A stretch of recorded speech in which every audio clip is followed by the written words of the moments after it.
सौरभ कुमार, आप क्या करना चाहते हैं? आपके बच्चों का आपने रिपोर्ट देख लिया है? जी मैडम। तो अब आप चाहते हैं, अभी भी आप वहाँ से रिजाइन करना चाहते हैं? जी जी मैडम, क्योंकि बच्चे को भी केयर भी करना है सब कुछ। मैडम भैया, गोनाली मैडम बताइए।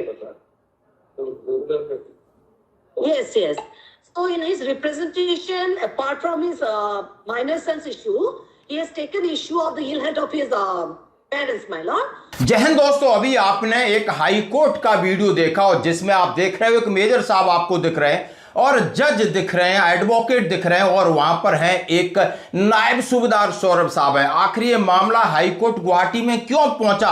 हाँ जी दोस्तों, इसी के ऊपर बात करूंगा। युगचरण चैनल में आपका हार्दिक स्वागत है। आप इस प्लेटफॉर्म से आप काफी राजनीतिक चर्चाएं देखते होंगे, यानी देश के अंदर कहां कौन सी पार्टी क्या कर रही है, कौन किसको यानी किस खेल में फंसा रही है, और ये भी सारी चीजें आपने देखा होगा। बड़े बड़े पॉडकास्ट देखे होंगे जो आपके जीवन में काम आने वाली चीजें। लेकिन आज मैं एक सैनिक जीवन का दर्शन कराना चाहता हूं कि कहा जाता है कि एक सेना के अंदर जाना आपकी मर्जी है, आना आपकी मर्जी है नहीं। और ऐसा ही एक केस है जो गुवाहाटी हाई कोर्ट में चल रहा है और एएफटी में भी चला हुआ है कि आखिर इस जेसीओ को क्या चाहिए। हाँ जी दोस्तों, मामला बड़ा संगीन है, बड़ा गंभीर है और सबके लिए एक प्रेरणा लायक है। मैं बात कहूंगा कि कहा जाता है कि सेना में आप अपनी मर्जी से चले गए, आप वापस लौट के आओगे या नहीं आओगे इसकी कोई गारंटी नहीं है। शायद तिरंगा आपके घर वालों को मिले।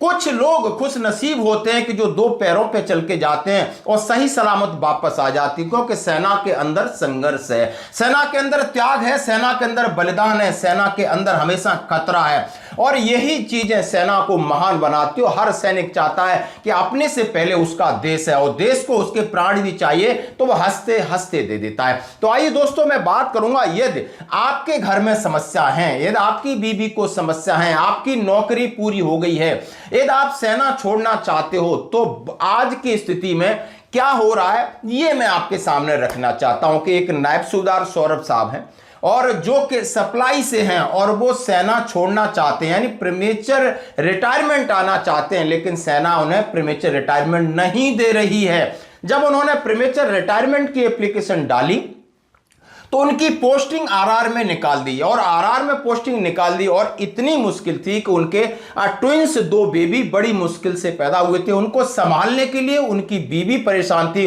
उन्होंने सोचा कि इस स्थिति में मैं घर और बच्चों में बैलेंस नहीं बना पा रहा हूं। सीओ के सामने गुहार लगाई कि सर आप मुझे प्रीमेचर घर भेज दीजिए, और सिर्फ कुछ नहीं मांग रहे हैं, घर जाना मांग रहे हैं। लेकिन सीओ ने उनका पोस्टिंग निकाल दिया यूनिट से आरआर, राष्ट्रीय राइफल में जाइए, आप बॉर्डर पे जाइए। समस्या कम होने के बजाय समस्या और बढ़ गई और इसके लिए मजबूरन जेसीओ को गुवाहाटी हाई कोर्ट में गुहार लगानी पड़ी। वहां से स्टे लिया और साथ में जब फौज ने कहा आपको प्रीमेचर नहीं मिलेगा तो फिर एएफटी में केस डाला, एएफटी में भी केस जीत गए। फिर फौज ने आर्मी हेडक्वार्टर में केस लगा दिया कि नहीं, आपको अभी नहीं भेजेंगे, आपको इंतजार करना पड़ेगा, यानी उस आदेश को हम नहीं मानते। आइए आपको आदेश की कॉपी दिखाते हैं। सबसे पहले द गुवाहाटी हाई कोर्ट का आप वर्डिक्ट दे सकते हो। High court of Assam, Nagaland, Mizoram, Arunachal Pradesh. Saurabh Kumar है इनका नाम, इनका नीचे पूरा एड्रेस है और सामने है, आप समझ सकते हो, additional director general personal service, chief of army staff के लिए है। और ये था पोस्टिंग के लिए, जब उन्होंने प्रीमेचर मांगा तो आरआर में पोस्टिंग दे दी। कितना एक बंदा परेशान है। आज भी वो हमसे जब कल बात हुआ बड़ा परेशान था, गुहार लगा रहा है कि सर घर में इतनी परिस्थिति खराब है कि मैं सेना के अंदर नौकरी नहीं कर पा रहा हूं, क्योंकि सेना के अंदर नौकरी नहीं है। सेना के अंदर त्याग और बलिदान, लगातार प्रेशर में काम करना है और वो कह रहा है कि मैं आज की स्थिति में सक्षम नहीं हूं। और कहा जाता है यदि किसी जवान या जेसीओ अधिकारी के साथ कुछ अनहोनी हो जाए या उसके घर में कुछ प्रॉब्लम हो तो फिर उसका फौज में मन नहीं लग पाता है। Before she starts, my lord, may I make my submission on behalf of my client? Yes. I'm appealing for Saurabh Kumar. Yes. My lord, although your lordship has dealt with the matter as regards the issue of minor, but regarding Yes. the other issue, regarding the health of his parents, he has also taken a 1 plea in minute, his representation. You have gone still. There is some problem with your mic Oh. and your video. क्योंकि फौज का काम उस तरीके का नहीं है। वहां आप काम को हल्के में नहीं ले सकते, आपको 100% आउटपुट देना होगा, चाहे वो किसी प्रकार का काम हो, किसी प्रकार की ट्रेनिंग है। तो यही तभी कहा है, जनरल रावत साहब ने कहा है, सेना में नौकरी करने के लिए आपको मानसिक, शारीरिक रूप से तो मजबूत सेना करा देगी, लेकिन मानसिक रूप से आपको ज्यादा मजबूत होना पड़ेगा। तो अभी जरा देखिए गुवाहाटी हाईकोर्ट में क्या होता है। वहां जज साहब पूछ रहे हैं कि हाँ जी सौरभ, आपको क्या समस्या है। तो वो कह रहे हैं कि हमने प्रीमेचर डिस्चार्ज की एप्लीकेशन भरी थी, हमारी समस्या थी और उस समस्याओं का निवारण तो नहीं हुआ, हमें पोस्टिंग कर दी गई। और ये जो बहस होती है गुवाहाटी हाई कोर्ट की, जिस तरीके से। सौरभ कुमार, आप क्या करना चाहते हैं? आपके बच्चों का आपने रिपोर्ट देख लिया है? जी मैडम। तो अब आप चाहते हैं, अभी भी आप वहां से रिजाइन करना चाहते हैं? जी जी मैडम, क्योंकि बच्चे को भी केयर भी करना है सब कुछ। मैडम भैया, सोनाली मैडम बताइए। Yes, yes.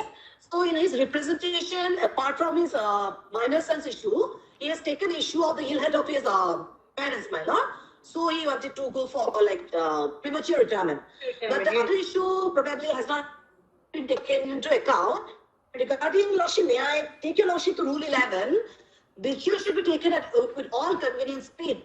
But in instant case, what happened? They have said, lordship, they have taken a plea that his discharge will be effective in 2027. Probably they have mingled with other person who is seeking discharge. But in the case of my client, it's a special lordship. And he has taken the ill health of his minor sons as well as the ill health of his parents. So in the event of the matter, since this mentioned documents has already been processed, as we have heard, this has not been denied by them. Can your lordship issue direction so that it can be taken up in a lordship out of turn matter? And your lordship, he has already fulfilled the other criteria of his service. Yes, he has completed 15 years. Yes. He is Yes. professional service. Yes. But they have probably. Yes. Yes. And they have before other persons, not before the honorable tribunal. We have come up before this honorable court in order to expedite, for direction to expedite the matter. So in that event of the matter, Yes, we understand, madam. yes, Let us hear the outcome also. yes, Lordships, as far as the directions and the comments which we have received from the concerned record lordship, Where is Mr. Varman? Mr. Bhaskar, where is Mr. Varman? lordship, he was here earlier, lordship, but now I Alright. can't connect him. You make your submissions. So, lordship, the comments which I am making my submission based on the comments received from the concerned record lordship. You have already filed your submission. Lordship, so I do not have any other instructions, lordship, in this matter. As far as the earlier instructions, lordship, his seniority has been fixed at number 184. And the rationale being given is that it is based on first come first serve basis, lordship. They are quoting some army headquarters letter, lordship, which has imposed a ceiling, lordship, and as per that, his probable discharge will come in quarter ending December 2027, lordship.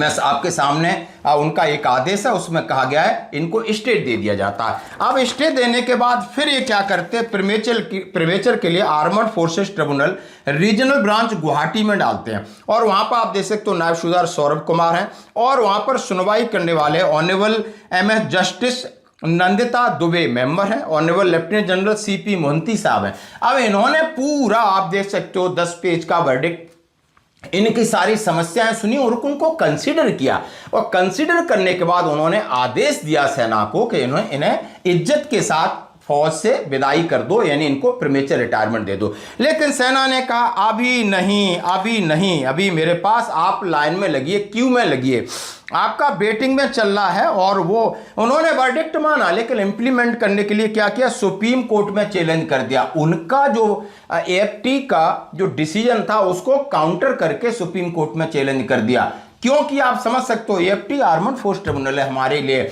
लेकिन उसका judgement नहीं माना, supreme court में challenge किया। अब मामला और फंस गया, यानी पोस्टिंग से PMR से लगा इन्हें कि डिसीजन मिल गया और 30 मार्च को वो केस जीत गए थे।